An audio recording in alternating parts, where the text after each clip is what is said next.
Bom, pessoal, ahn, vamos iniciar então o nosso conteúdo de hoje. Qualquer dúvida que vocês tenham ao longo da aula, podem ficar à vontade para me interromper. Tá? Vocês estão conseguindo me ouvir bem?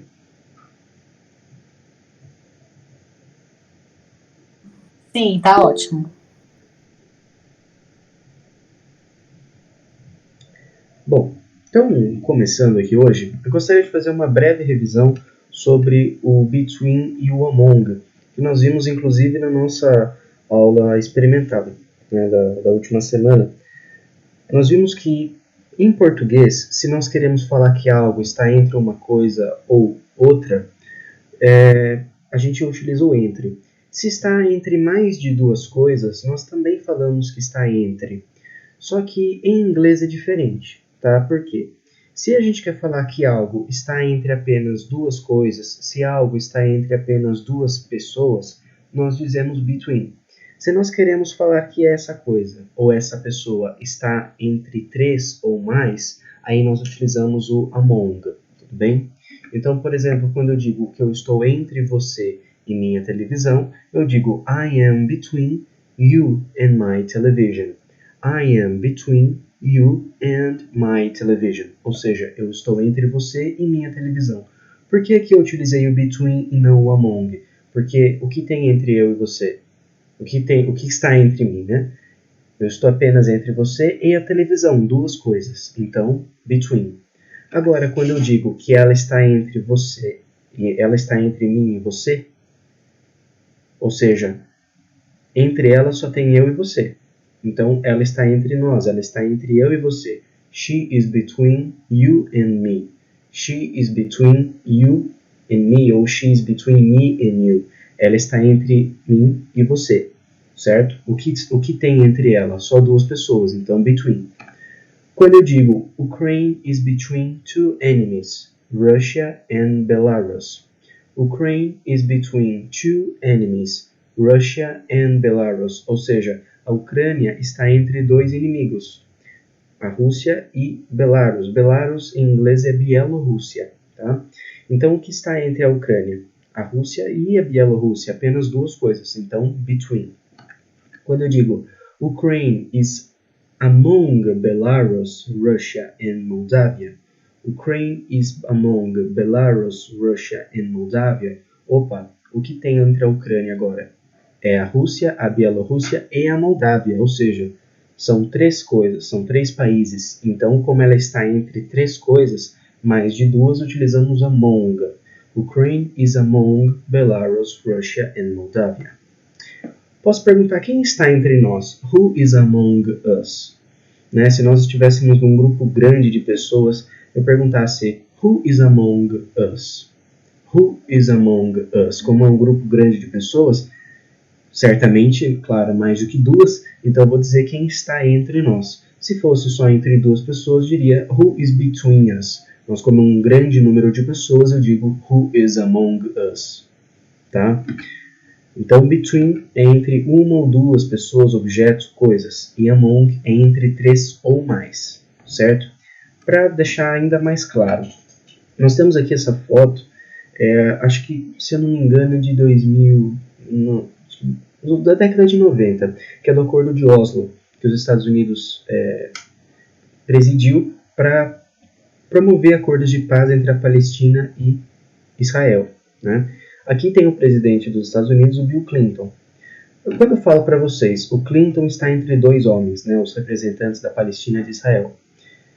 O Clinton está entre dois homens, certo? Quando ele está entre apenas duas pessoas, dois objetos, duas coisas, eu vou dizer between ou among. Eu vou falar between. Então, Clinton está entre dois homens, a tradução correta é Clinton is between two men. Clinton is between two men, tá? Lembrando que man com E é homens no plural e man com M-A-N é homem no singular, certo?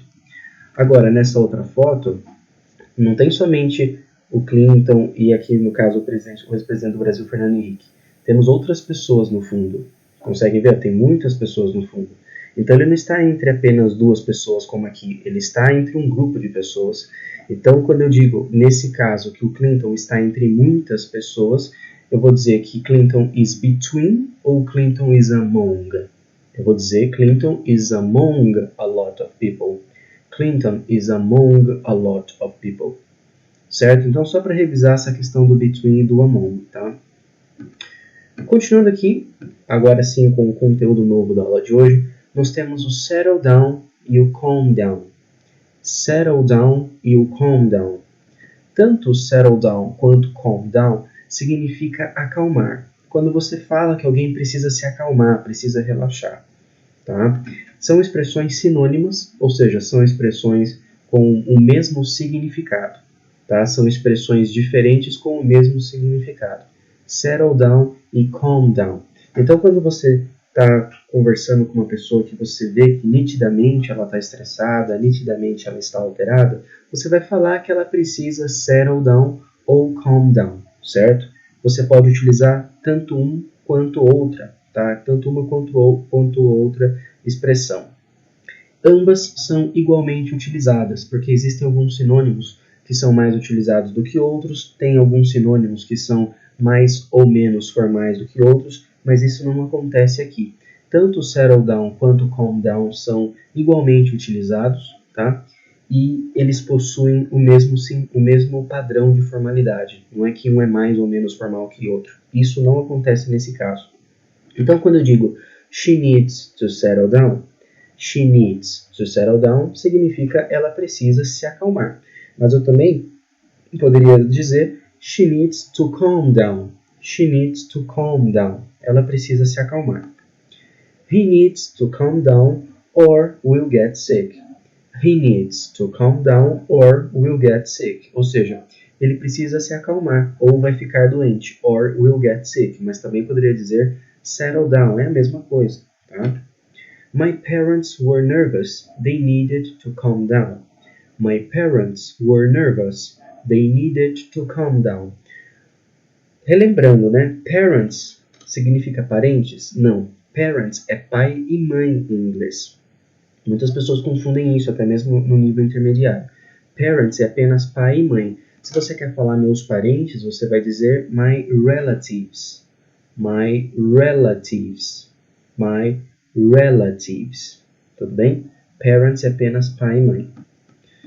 Brazilians need to calm down, or we will destroy our country.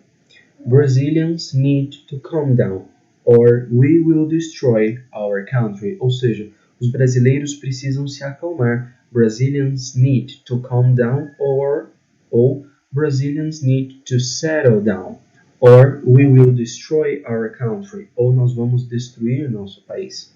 Né? Putin and his generals need to settle down. Putin and his generals need to settle down. Ou seja, o Putin e os generais dele precisam se acalmar. Need to settle down ou need to calm down. Calm down or settle down. Whatever, but relax. Calm down or settle down. Whatever, but relax. Ou seja, se acalme ou se acalme. Calm down or settle down. Se acalme ou se acalme, né? São dois sinônimos. Whatever. Whatever significa tanto faz em inglês. Tanto que eu coloquei essa observação para vocês no canto superior esquerdo. Whatever, but relax. Ou seja, tanto faz, mas relaxe, but relax, tá? Então a palavra whatever, vocês vão ver muito ela daqui para frente, significa tanto faz. Então alguém te pergunta, onde você quer ir hoje? Você fala, tanto faz, eu quero sair. Ou seja, whatever, I want to go out. Eu quero viajar, mas para onde? Whatever, tanto faz. Certo? Bom, vamos aqui ver uma conversação que a gente pode empregar o whatever. Né?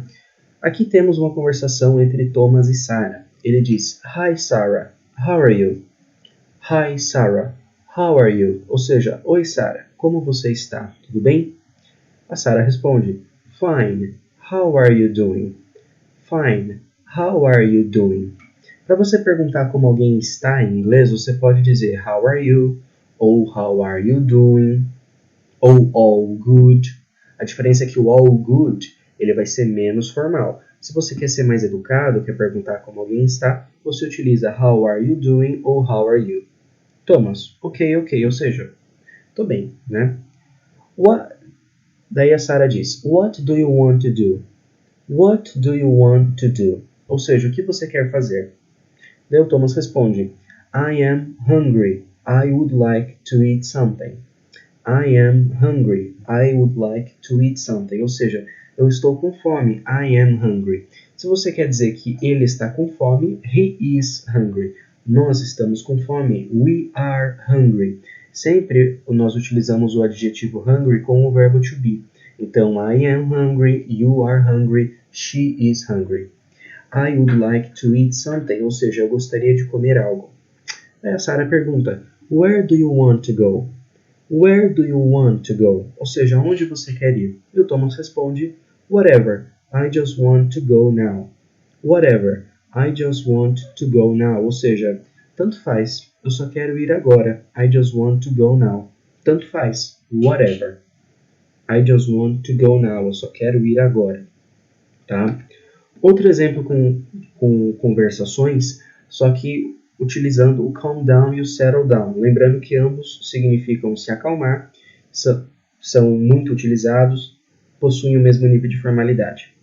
O Tom diz, you are really stressed, mate. Calm down. You are really stressed, mate. Calm down. Ou seja, você está muito estressado, cara. Relaxe, ou seja, se acalma. Calm down. Mark responde, I cannot settle down. I cannot settle down. Ou seja, eu não consigo, eu não posso me acalmar. Look what is happening in our country. Look what is happening in our country. Olha o que está acontecendo no nosso país. O Tom diz, if you do not calm down, you will get sick and it would be quite bad. If you do not calm down, you will get sick and it would be quite bad. Ou seja, if you do not calm down, ou seja, se você não se acalmar, ou if you don't settle down, you will get sick. Você vai ficar doente and it would be quite bad. Isso seria muito ruim. Mark diz, whatever, I will try them. Ou seja, tanto faz. Eu vou tentar então. I will try them. Tanto faz. Whatever. Pessoal, então em relação até esse ponto da nossa aula, em relação ao between, o among, o whatever, o settle down, o calm down, tem alguma dúvida? Querem que eu explique algo novamente para vocês? Como que tá aí?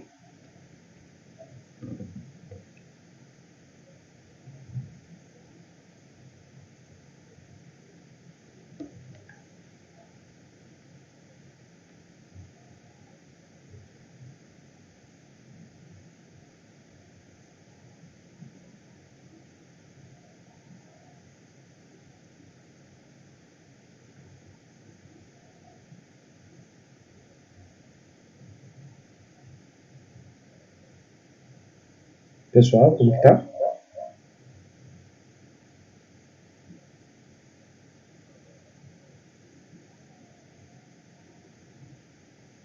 Sem dúvidas por enquanto, professor.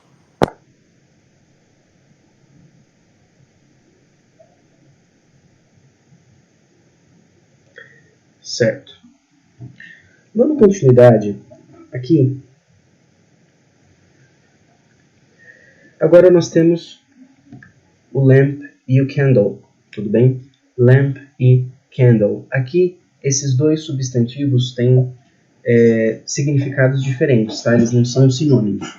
Lamp significa lâmpada e candle significa vela, tudo bem? Lamp significa lâmpada e candle significa vela, tudo bem? Então, quando eu digo I have 9 lamps in my home, I have 9 lamps in my home, ou seja, eu tenho 9 lâmpadas na minha casa. I have 9 lamps in my home. Uma lâmpada, lamp. Duas ou mais lâmpadas no plural, lamps. Tá? I do not like ou I don't. Lembrando que o don't é a contração de do com not. Então, I don't like to use candles. It is a quite old thing. I don't like to use candles. It is a quite old thing. Ou seja, eu não gosto de usar velas. Isso é uma coisa muito velha. It is a quite old thing. Ou it is a really old thing. Ou it is a very old thing. Tá? Tanto quite, quanto really, quanto very podem ser utilizados como termos que intensificam. Então, quite old, muito velho. Really old, muito velho. Tá? Be careful to use candles in your house. Be careful to use candles in your house. Ou seja, tome cuidado para usar velas na sua casa. Be careful to use candles in your house. Tá? The lamp is on. The lamp is on. The lamp is on. Ou seja, aquela lâmpada está ligada. Se você quer falar de uma forma geral que aparelhos eletrônicos, lâmpadas estão ligadas, você vai utilizar o is on. Se você quer falar que está desligado, você vai utilizar is off. Is off. Então, aquela lâmpada está ligada, the lamp is on. Aquela lâmpada está desligada, the lamp is off. Tá certo? Ou a televisão está ligada, the television is on. A televisão está desligada, the television is off. The candle is melting. The candle is melting. Ou seja, aquela vela está derretendo. Como eu coloquei aqui no canto superior esquerdo, melting é derretendo em inglês. The candle is melting. Ou seja, aquela vela está derretendo. Tudo bem? Bom, mais exemplos para vocês. Se eu quero dizer que a lâmpada está derretendo, eu vou dizer the lamp is melting ou the candle is melting. Eu vou utilizar the lamp is melting, já que lamp é lâmpada e candle é vela. A lâmpada está derretendo, the lamp is melting. Se eu quero dizer para você que a vela não está derretendo, eu vou dizer the lamp is not melting ou the candle is not melting. A vela vai ser the candle, então a vela não está derretendo. The candle is not melting. Tá? Ainda mais, se eu quero dizer para você que aquilo é uma lâmpada, eu vou dizer that is a lamp. That is a lamp. Se eu falasse that is a candle, seria aquilo é uma vela. Como nesse caso, aqui agora é uma vela. Se eu quero dizer que aquela vela está derretendo, eu vou dizer the lamp is melting ou the candle is melting. Eu vou dizer the candle is melting, já que candle é vela em inglês. Tudo bem? Então, lamp, lâmpada. Candle, vela. Melting, derretendo. Certo? Continuando com o nosso conteúdo agora, nós temos o shelter e o hiding place. Shelter e hiding place, tá? Qual a diferença entre shelter e hiding place? Shelter significa abrigo e hiding place significa esconderijo. E você fala, poxa, não é a mesma coisa? Você falar que um abrigo ou um esconderijo? Não, por quê?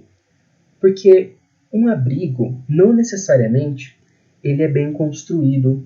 Não necessariamente um abrigo, ele foi feito, ele foi preparado de fato para servir para determinados fins. As pessoas simplesmente se abrigam ali por conveniência, mas não é que aquilo foi feito, foi construído de uma forma para funcionar como um esconderijo, para se proteger de algo. Quer um exemplo? Muitas pessoas, eu vou colocar isso inclusive agora no decorrer da aula. Na Ucrânia, muitas pessoas, quando estão lá, mais no começo da guerra principalmente, quando elas estavam na rua e começavam a ouvir bombardeios, mísseis, o que elas faziam? Elas se abrigavam nas estações de metrô, por ser ali mais subterrâneo, né? Elas se abrigavam nessas estações de metrô. Só que a estação de metrô na Ucrânia não foi feita pensando em abrigar a população em caso de guerra. Não foi. De jeito nenhum foi. Tá? Então aquilo não é um esconderijo, aquilo é um abrigo, aquilo é um shelter, porque ele não foi construído pensando, além de ser aqui uma estação, né, para transporte, ele vai servir também para abrigar pessoas. Não. Então, como é uma coisa que por conveniência eles foram lá e se abrigaram, aquilo é um shelter, não é algo bem construído. Agora, um hiding place, o hiding place, ele é um abrigo, mas ele é um abrigo mais bem construído, ele é feito também pensando naquela forma. vocês vão ver que o hidden place é algo pensado justamente para servir como um abrigo. Lembra que eu falei da estação de metrô na Ucrânia? Então, lá não foi construída pensando em ser um abrigo em caso de guerra. Mas, por exemplo, as estações de metrô no Japão, elas são construídas para abrigar a população em caso de desastres naturais. Além de servir para o fim de transporte, também ela serve como um esconderijo para a população. Ali é muito mais bem construído, é pensado para a população ficar ali longos períodos de tempo. Então se trata de um esconderijo. Então o hidden place, que é o esconderijo, é algo muito mais bem arquitetado do que simplesmente um abrigo que as pessoas vão lá e se escondem. Tá? Então o shelter é mais simples e o hidden place é mais bem planejado. Então, get in the shelters. Get in the shelters, ou seja, entrem no abrigo, nos abrigos, né? Shelter, abrigo, shelters, abrigos. Get in the shelters, tá? Entre nos abrigos. The shelter is old, but useful. The shelter is old, but useful. Ou seja, o abrigo é velho, mas útil. Useful, em inglês, é um adjetivo que é útil. Useful, útil. Então, isso é útil. It is useful, tá? In USA, there are shelters to protect people against nuclear bombs. In USA, there are shelters to protect people against nuclear bombs. Ou seja, nos Estados Unidos, há abrigos para protegerem pessoas contra bombas nucleares, against nuclear bombs. Mas não são abrigos tão bem construídos, por exemplo, como no Japão. Porque daí quando já é muito mais bem construído, já é muito mais pensado a longo prazo, aí a gente classifica como hidden place. Tá? Por exemplo, essa foto é do bunker que o Hitler usava ali no final da vida dele para se proteger das invasões na Alemanha. O bunker, né, é uma coisa assim, uma obra fenomenal, construída abaixo, assim, metros abaixo do chão, abaixo da superfície, com concreto, tinha banheiro, tinha sala de reunião, tinha tudo, tinha estoque de comida, então ele poderia ficar nesse bunker por meses, sem precisar sair. Percebe que é um abrigo, mas um abrigo pensado para ele, pensado para ele se proteger ali em caso de invasão. Ele poderia ficar por meses ali, então é algo muito mais bem arquitetado. Logo, a gente classifica como hidden place, não como shelter. Tá? Então, é importante que vocês tenham isso em mente. Não é que shelter e hidden place são sinônimos. Hidden place é algo muito mais bem construído, bem bolado, planejado. E shelter, não. Tá? Então, the hidden place was used by Hitler in WW2. The hidden place was used by Hitler in WW2. Ou seja, aquele esconderijo foi usado pelo Hitler na Segunda Guerra Mundial. Tá? WW2 é World War II em inglês. World War, Guerra Mundial 2. World War II, WW2, Segunda Guerra Mundial em inglês. Tá? Agora, can you see the hidden place? Can you see the hidden place? Esse espaço embaixo desse móvel, você consegue ver aquele esconderijo? Percebe que é algo que foi feito justamente para você colocar algo ali. Não é algo do acaso. É algo que a pessoa planejou fazer esse esconderijo aqui embaixo, ó, do tamanho certinho do espaço, né, para colocar, no caso, esse livro. Então, por ser algo mais bem arquitetado, bem bolado, a gente classifica como hidden place, não como shelter. Tá? Ainda mais exemplos, agora numa conversação. Matt, o Matt diz para Karen, where do you can hide in a nuclear war? Where do you can hide in a nuclear war? Ou seja, onde você pode se esconder em uma guerra nuclear? Aí a Karen responde, you can try in a hidden place, but not in a shelter. You can try in a hidden place, but not in a shelter. Why would I should not try a shelter? What would I should not try a shelter? Ou seja, por que eu não deveria tentar um abrigo? A Karen diz, hidden places are better built than shelters. Hidden places are better built than shelters. Ou seja, esconderijos são melhor construídos que abrigos. Because they are made for long periods. Because they are made for long periods. Ou seja, porque eles são feitos para longos períodos, for long periods, pensando que as pessoas, o que está ali vai ficar ali mesmo por muito e muito tempo. Tá? Já, né, como eu falei para vocês no caso das estações de metrô na Ucrânia, temos aqui essa notícia da CNN, já é do ano passado. CNN inside subway station that's become bomb shelter in Ukraine. Certo? CNN inside subway station that's become bomb shelter in Ukraine. Ou seja, CNN dentro de estação de metrô, CNN inside subway station, né? CNN dentro de estação de metrô, that's become bomb shelter in Ukraine, ou seja, que virou abrigo de bomba na Ucrânia. Abrigo contra, né? Abrigo que protege de bomba, bomb shelter in Ukraine. Percebe que as pessoas estão totalmente aglomeradas aí. A estação não foi feita pensando em ser um abrigo, um esconderijo para esses fins. Era para ser somente ali com fim de transporte, certo? Então, por ser algo totalmente improvisado, é um abrigo que nós denominamos de shelter. Mas agora nós temos aqui, ó, essa foto é uma representação de um esconderijo que o Saddam Hussein, né, o ex-presidente, ditador do Iraque, enfim, ele tinha para se proteger, principalmente nas invasões ali da OTAN, dos Estados Unidos no Iraque.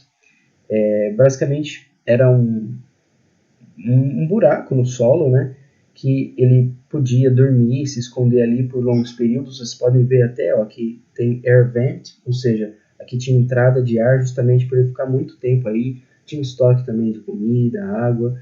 Então ele poderia ficar aí em caso, né, de uma invasão mais séria, se ele estivesse sendo cercado, ele poderia se esconder aí. A entrada, ó, entrance hidden by bricks and rubble. Entrance hidden by bricks and rubble, ou seja, entrada escondida por tijolos e pedregulhos. Então ninguém ia identificar que ali era um esconderijo. Tudo bem? Por que aqui é Saddam's hiding place e não Saddam's shelter? Porque aqui foi pensado para ele, levando em consideração as medidas dele, as necessidades dele. Era algo claustrofóbico, claro, mas era algo pensando nesse propósito. Tudo bem? Então essa diferença entre hiding place e shelter não são sinônimos. Como eu disse, shelter é mais simples e hiding place é mais bem construído. Pessoal, até aqui alguma dúvida? Querem mais alguma explicação? Precisam que eu dê mais exemplos para vocês? Como que tá?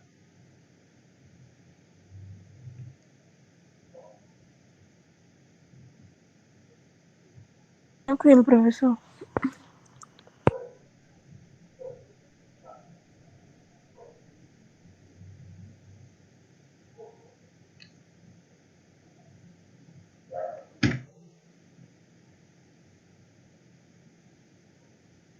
Certo.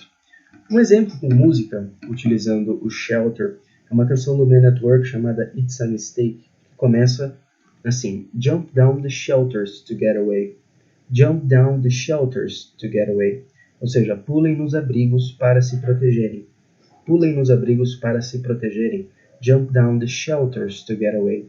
Se fosse abrigos mais bem construídos e planejados, seria Jump down the hidden places to get away. Tá? Continuando aqui, nós temos o plunder e o steal. Tá? Plunder e steal. Plunder significa saquear, é o verbo saquear em inglês. E o steal é o verbo roubar. Certo? Plunder, saquear, steal, roubar. Então, quando eu digo he is plundering the house, he is plundering the house, significa ele está saqueando aquela casa. He is plundering the house, certo? Se eu digo Russia is stealing food from Ukraine, Russia is stealing food from Ukraine, significa a Rússia está roubando comida da Ucrânia. Tem relatos disso, que eles roubam comida. A Rússia também, para financiar a guerra, rouba ouro no Sudão, para poder financiar os custos, né? Então eles estão roubando. Russia is stealing, certo? Se eu quero falar que alguém está saqueando, plundering. Alguém está roubando, stealing. Eles estão saqueando, they are plundering. Eles estão roubando, they are stealing, tá? Se eu quero falar que alguém saqueou no passado, então é plundered. Então aqueles homens saquearam um banco. That man plundered a bank. That man plundered a bank. Aqueles homens saquearam um banco. Plundered a bank. O passado de plunder é plundered, apenas com o acréscimo do ed, um verbo regular. Are Russians in stealing Ukraine? Are Russians stealing Ukraine? Ou seja, os russos estão os russos estão roubando a Ucrânia. Se fosse os russos estão saqueando a Ucrânia, seria Are Russians plundering Ukraine? Mas como é Are Russians stealing, os russos estão roubando. Ukraine was stole by Russian army, ou seja, a Ucrânia foi roubada pelo exército russo, tá? O passado de steal é stole, tá? Então, se eu quero dizer, por exemplo, que ele roubou, então he stole, tá? A gente vai ver isso com um exemplo com imagem. Um outro exemplo com música, utilizando plunder ainda sobre o Man at Work, é a canção Down Under, que diz Do you come from land down under? Você vem de uma terra lá embaixo. Where women glow and men plunder. Where women glow and men plunder. Ou seja, onde mulheres brilham e homens saqueiam. And men plunder. E homens saqueiam. Tá? Plunder, saquear. Steal, roubar. Quando eu digo para você, o homem roubou a mulher. O homem roubou a mulher. Eu digo the man. O verbo steal, the woman. Mas o passado de steal não é stealed, é stole. Tá? Então o homem roubou a mulher. The man stole the woman. The man stole the woman. Se eu quero dizer, por exemplo, que eles estão saqueando o caminhão, eu vou utilizar o verbo to plunder. Então, they are plundering the truck. Eles estão saqueando o caminhão. Se eu quero falar que eles estão roubando, eu vou dizer they are stealing the truck.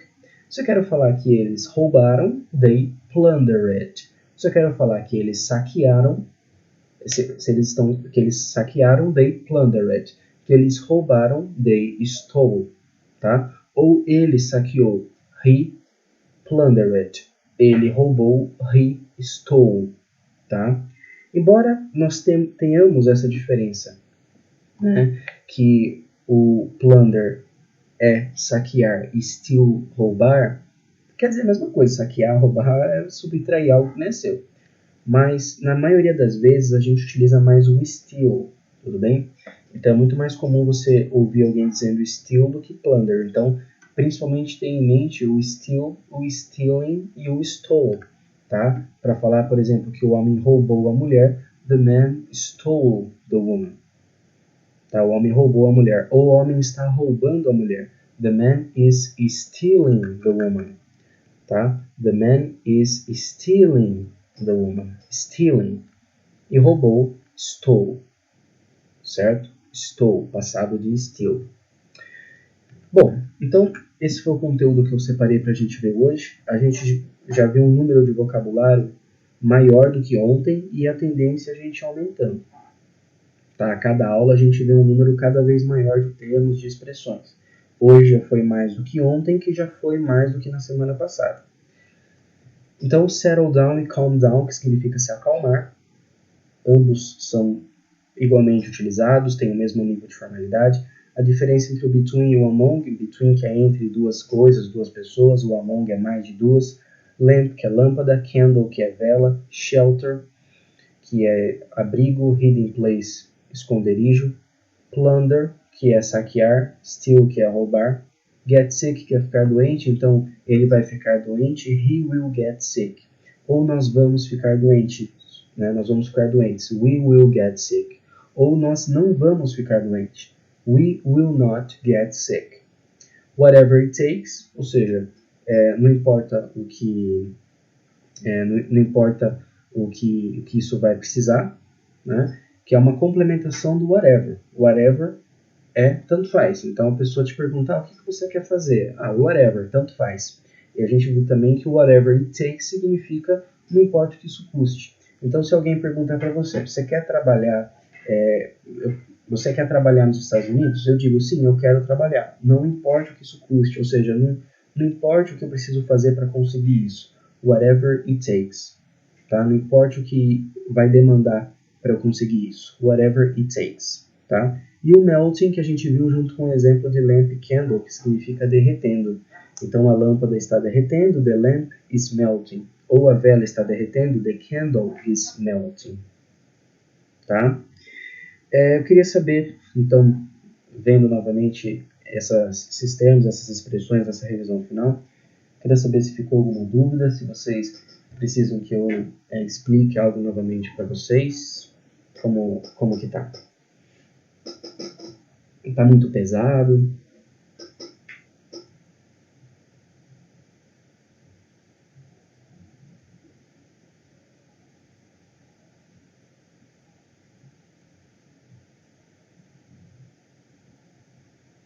Tá.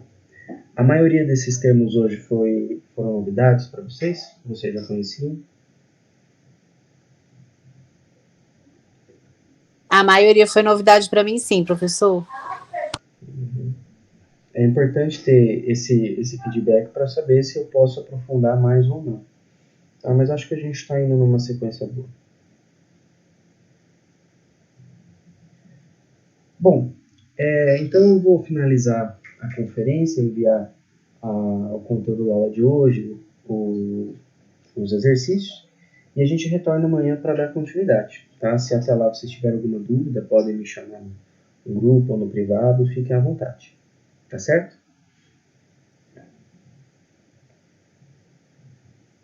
Ok, professor. Joia, pessoal. Boa noite para vocês. Bom descanso. Até amanhã.